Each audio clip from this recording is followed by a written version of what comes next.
This is Oasis of the Seas, one of the most famous cruise ships ever built. But the part that changed cruising isn't Central Park, the boardwalk, or the Aqua Theater. It's the hidden world underneath them. Beneath the passenger decks are engines powerful enough to run a small city, highways guests never see, thousands of miles of cables and pipes, giant propulsion systems that can turn the ship without a traditional rudder, and machinery keeping this floating city alive. These are 12 things hiding underneath Oasis of the Seas, counting down to the system that makes the entire ship possible. In the 12th place is a striking physical paradox. Oasis of the Seas stretches 361 meters in length and towers 18 stories high. Yet the portion of the hull sitting below the waterline is just 9 meters, or about 30 feet. When the vessel launched in 2009, its massive volume made it roughly 50% larger than the next largest cruise ship in existence. This historic jump in scale presented naval architects with a massive space puzzle. Instead of expanding downward, the ship grew upward, meaning all the engines, water treatment systems, and heavy infrastructure had to be tightly packed into that thin 30-foot slice of steel below the surface. This tight squeeze set the stage for everything running silent beneath the passenger decks. Number 11 is the massive crew highway that solves the ship's immense logistical scale. Known informally as I-95, this central service corridor runs the entire length of the lower decks, completely closed to vacationing guests. While passengers stroll through the peaceful landscapes of Central Park or the lively boardwalk, a parallel world of logistics moves directly beneath their feet.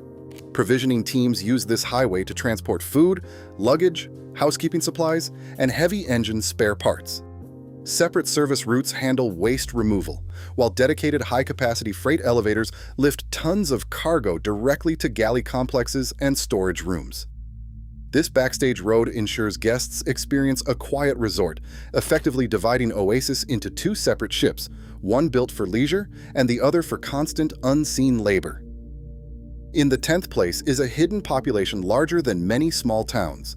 To keep this giant vessel operating day and night, Royal Caribbean relies on a global crew of approximately 2,109 members.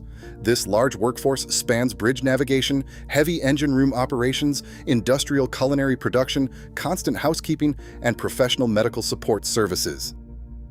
They ensure the machinery runs without pause. While passengers enjoy a relaxing vacation on the upper decks, these mariners spend months at a time living in a self-contained community. Their cabins, dining halls, and recreation areas sit entirely separate from guest spaces, concentrated primarily on Deck 6. High-capacity service elevators and hidden stairwells allow them to transport cargo and move between stations without interrupting the guests, turning the lower decks into a permanent, hard-working city. Number 9 is the rigid class system governing the ship's workforce. To manage over 2,000 mariners, Royal Caribbean relies on a strict three-tier organizational structure. Marine and engineering officers occupy senior roles, living in forward cabins with private bathrooms. Hotel and culinary supervisors make up the staff tier, sharing midship cabins on upper crew decks. The remaining junior crew members occupy double-berth cabins within Deck 6, dining in communal messes behind the service highway. Access cards restrict movement between these living zones, engineering spaces, and the passenger decks. This physical segregation keeps crew operations invisible to guests, maintaining security and order across a massive floating resort. 8th place is a colossal electrical power station humming inside the lower hull. Oasis relies on 6 Wärtsilä 46 common rail marine diesel engines. This setup features 3 12-cylinder and 3 16-cylinder units generating over 96 megawatts of electricity. But these massive machines never actually spin the propellers. Instead, they drive giant alternators to produce raw electrical current. This integrated diesel-electric grid distributes power where it is needed most, instantly balancing 60 megawatts of propulsion with 37 megawatts of hotel load. It runs everything from the steerable thrusters to galley kitchens, high-speed elevators, air conditioning, and thousands of lighting fixtures. To transport this massive energy supply throughout the floating resort, technicians threaded approximately 3,300 miles of electrical cabling through the steel structure. Underneath the luxury of Central Park is a fully functioning industrial utility grid. Number 7 is a hidden labyrinth of physical pathways. Behind the steel bulkheads of Oasis sits approximately 150 miles or 241 kilometers of process piping. While the ship's electrical grid uses an astonishing 3,300 miles, or 5,310 kilometers, of cabling to act as its nervous system, this steel plumbing network functions as the arterial lifeline. Separate circuits transport fresh water, wastewater, engine cooling liquids, fuel, and pressurized water for fire suppression. These loops connect the noisy engine rooms directly to passenger cabins, busy galleys, the laundry plant, and public pools. To keep the hull watertight, every pipe transit passing through structural steel walls uses specialized protective seals. Underneath the quiet luxury of the upper decks, these constant flows transform a massive hotel into a living, breathing mechanical organism. Number 6 is a physical design departure. Oasis does not use a traditional rudder. Instead, steering and movement are handled by 3 ABB Azipod propulsion units suspended beneath the stern. Inside these giant underwater pods, powerful electric motors drive fixed-pitch propellers measuring roughly 20 feet or 6 meters across. Because these units can rotate a full 360 degrees, they point their massive thrust in any direction, completely eliminating the need for a separate rudder blade or a conventional straight propeller shaft. This steerable thrust solves the immense challenge of low-speed maneuvering and docking, allowing a vessel of this scale to pivot almost in place without tugboat assistance. The ship turns by physically rotating its main propulsion system, directing raw power to slide the heavy stern exactly where the captain needs it to go. Number 5 on our list isolates the bow's lateral muscle. Oasis relies on 4 giant transverse tunnels cut straight through the lower hull, running from side to side.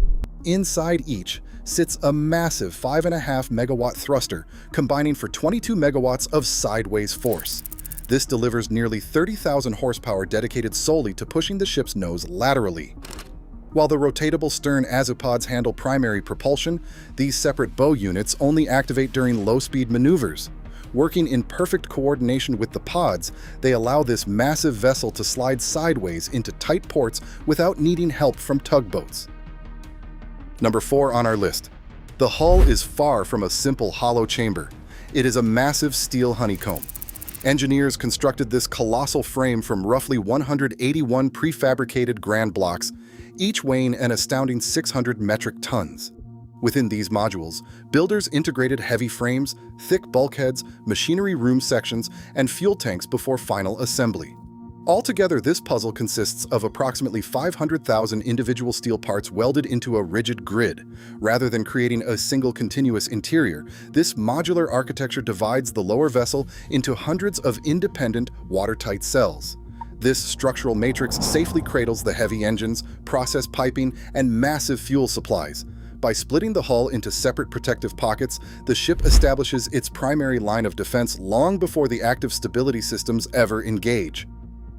Coming to the top 3, Oasis operates with contingency infrastructure built for extreme emergencies far from land. Below the passenger decks sits a fully operational medical center. It functions as a miniature hospital. Staffed around the clock by 3 physicians and 5 nurses with intensive postgraduate training, the facility includes professional treatment rooms, isolation units, and a dedicated pharmacy. But true self-containment requires planning for every outcome. Standard for any large vessel, the lower decks house a discreet, refrigerated morgue for deaths at sea. Nearby, a secure holding room acts as a temporary brig for crew infractions. Combined with massive industrial garbage compactors, laundry processors, and refrigerated waste storage, these clinical and security facilities ensure the ship manages life's worst-case scenarios without ever interrupting the vacation experience above. In second place is the solution to the physical paradox that keeps this 18-story marvel upright. To the casual observer, Oasis of the Seas looks impossibly top-heavy, drawing only 9 meters of water while towering 72 meters above the waves. Yet, the ship maintains remarkable stability by relying on precise mass distribution rather than sheer draft. Engineers positioned the heaviest equipment, including the 6 massive Wärtsilä diesel engines and electrical generators, at the absolute lowest point of the hull, keeping the center of gravity far lower than the high-profile superstructure suggests. To actively manage changing weight loads, a complex network of internal ballast tanks constantly shifts water to maintain perfect trim. For passenger comfort in rough seas, deployable stabilizer fins extend from the sides, acting like underwater wings to damp down rolling motions. Most importantly, safety relies on modern probabilistic damage stability designs. Instead of planning for a single worst-case breach, naval architects ran thousands of computer simulations to map how water would flow through the ship's 20 watertight compartments during various accident scenarios. This honeycomb structure prevents flooding from spreading, ensuring the vessel remains stable even under severe damage. There are no claims of being unsinkable, just highly calculated boundaries of survival. And finally, in first place is the massive system that processes a city's worth of water every single day. This operation follows a continuous 5-stage loop: water intake, production, storage, usage, collection, and treatment. Historical data indicates that the ship consumes roughly 2,350 metric tons of freshwater every 24 hours. To visualize that scale, consider that the vessel holds another 2,300 metric tons in its pools and whirlpools, while producing roughly 50 metric tons of ice daily for bars and restaurants. This massive volume begins as raw seawater pulled directly into the hull. The ship processes this intake using reverse osmosis filtration and steam evaporators powered by waste heat from the main engines. Once purified, this potable water flows through miles of pipelines to feed passenger showers, laundry facilities, galleys, and crew quarters. After use, the water enters a biological wastewater collection and membrane treatment system completely separate from the ballast water operations. This system affects nearly every experience on board. The vast majority of the resort above the waterline depends on this unseen water cycle. So what's really underneath Oasis of the Seas? Not one secret room. An entire second ship. 6 engines generate more than 96 megawatts. Thousands of miles of cable carry that power through the hull. 3 rotating propulsion pods steer the vessel without a traditional rudder. 4 bow thrusters push its nose sideways. Hundreds of tanks, pipes, compartments, and service spaces support thousands of guests and crew. Passengers look upward at Central Park, the boardwalk, pools, and ocean views. But the reason any of it works is hidden roughly 9 meters below the waterline. The most important part of Oasis may be the part almost nobody sees. Subscribe to the channel for more structural breakdowns of modern engineering. So what's really underneath Oasis of the Seas? Not one secret room, an entire second ship. While guests look up at Central Park, the engineering that keeps them safe lies 9 meters below the waterline. The most important part of Oasis is the part almost nobody sees. Subscribe for more deep dives into maritime engineering. You think the captain runs the ship, fair assumption, but the people who actually control your experience, they're the ones cleaning your cabin, making your drinks, and serving your dinner. And they know things about how cruising really works that you will never find in any brochure. After speaking with crew members from Royal Caribbean, Carnival, and Virgin Voyages, I've pulled together 10 secret rules they wish every single passenger knew, including the new filming trap that can get you banned from the ship. But here's what surprised me most. Some of these tips don't just help the crew. They completely change how good your cruise is. So let's go through all 10. And trust me, number 8 is the one that will make you the most unpopular person on the ship if you get it wrong.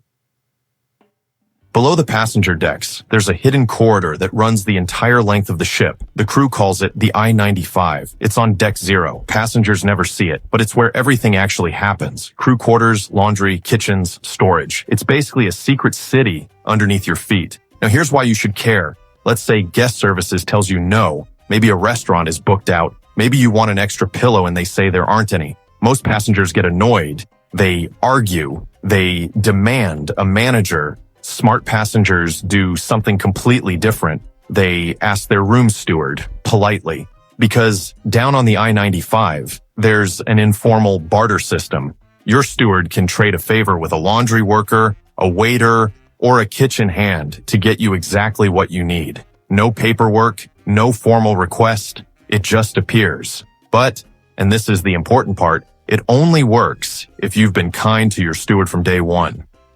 Kindness to that one person doesn't just get your cabin looking nice. It opens doors across the entire ship that you didn't even know existed. This is a new one, and it's catching people completely off guard. A few years ago, crew hated having their photos taken. Now, it's 10 times worse. They're terrified of appearing in your live stream or your TikTok video. Here's why. If a crew member shows up in the background of your video, leaning on a railing, glancing at their phone for half a second, corporate can fire them. Not a warning, not a meeting, fired, off the ship at the next port. So the rule is straightforward. Never film a crew member without asking first. And if you're shooting a cabin tour, close the door. Because if your steward walks past in the hallway and appears in your video looking slightly relaxed, you could end their contract. They won't say this to your face, but it's real. And now you know.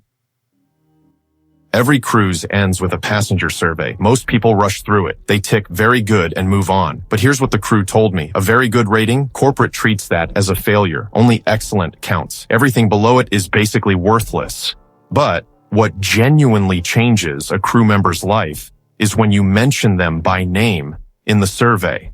Not just a rating, their actual name, with a sentence about what they did. So on day 1, take a photo of the name badge of anyone who gives you great service. Your steward, your bartender, your dining room waiter. Then at the end of the cruise, write their name into that survey. That single line can lead to a promotion, a bonus, or even a day off. It costs you absolutely nothing, and it means everything to them. This one shocked me. Passengers love leaving their balcony door open. You want to hear the waves, feel the breeze. I totally get it. But on newer ships, Icon class, Prima class, opening that door disengages the air conditioning, not just for your cabin, for your entire section of cabins. The system shuts off to protect the energy grid, and it gets worse. It also triggers a silent fire safety alarm on the bridge. When that alarm goes off, security contacts your steward and tells them to go fix it immediately. So every time you crack that door open and wander off to lunch, your steward gets yelled at. You're not being relaxed. You're getting them in trouble. If you want fresh air, step onto the balcony. Close the door behind you. Problem solved. Passengers love bringing gifts for crew. Boxes of chocolates, t-shirts from back home, little souvenir keychains. The reality? Crew live in tiny shared cabins with almost no storage. Most of those gifts end up in the bin. Not because they're ungrateful, because there's literally nowhere to put them. What they actually want is $5 cash, not a $20 gift basket. $5. Because they can use it to buy Wi-Fi credits to call their families. They're away from home for 6 to 9 months at a time. Inflation hits them too. Cash lets them stay connected to the people they miss most. Skip the gift shop. Hand them a small bill. They'll remember you. Every morning at 9 a.m., 3,000 passengers descend on the buffet at the same time. Every day 1, the entire ship lines up at guest services. Crew members eat at odd hours because they have to, but they wish you'd do the same by choice. Go to breakfast at 7:30 or 10. Visit guest services on day 3 when it's completely empty. You'll get faster service, happier staff, and hotter food. Stop doing what everyone else is doing at exactly the same time. Newer ships have destination elevators. You select your floor on a screen outside, and the system assigns you an elevator. Simple. But passengers break it constantly. They hold doors open for friends. They jump into elevators that weren't assigned to them. They hunt for buttons inside that no longer exist. Every time you do this, you crash the algorithm. That gridlock you hate at the elevators, you're causing it. The crew isn't being rude when they don't hold the door. They're keeping the system running. Trust the algorithm. Wait your turn. Everyone moves faster. This is the one crew dread more than anything. Passengers flushing flushable wipes or feminine products down the toilet. On land, that's a clog. On a ship, it breaks the vacuum suction system for an entire deck. One single wipe can disable the toilets for 50 other cabins for 4 hours. And the crew can trace exactly which cabin caused the block. They know it was you, and they will absolutely despise you for it. Only the supplied toilet paper goes in the toilet. Everything else goes in the bin. No exceptions. You board the ship at noon. Your cabin isn't ready yet, but you think you'll be clever and sneak in just to drop your bag. Here's the problem. Room stewards are on a strict turnaround timer. If they see a bag in the room, they're legally required to stop cleaning or work around it. You've just slowed them down by 30 minutes and ruined their only break of the day. Wait for the cabin's ready announcement. You're not being smart by going early. You're making their job harder. When a port gets skipped because of wind or rough seas, passengers lose their minds at guest services. They scream at the excursion desk. They blame the crew. But here's what the crew want you to understand. The captain isn't skipping the port to save fuel or annoy you. They're doing it so the ship doesn't slam into a pier. The crew has zero control over itinerary changes. Yelling at the excursion desk worker because it's raining in Nassau doesn't fix the weather. It just makes you the villain of the week in the crew mess hall.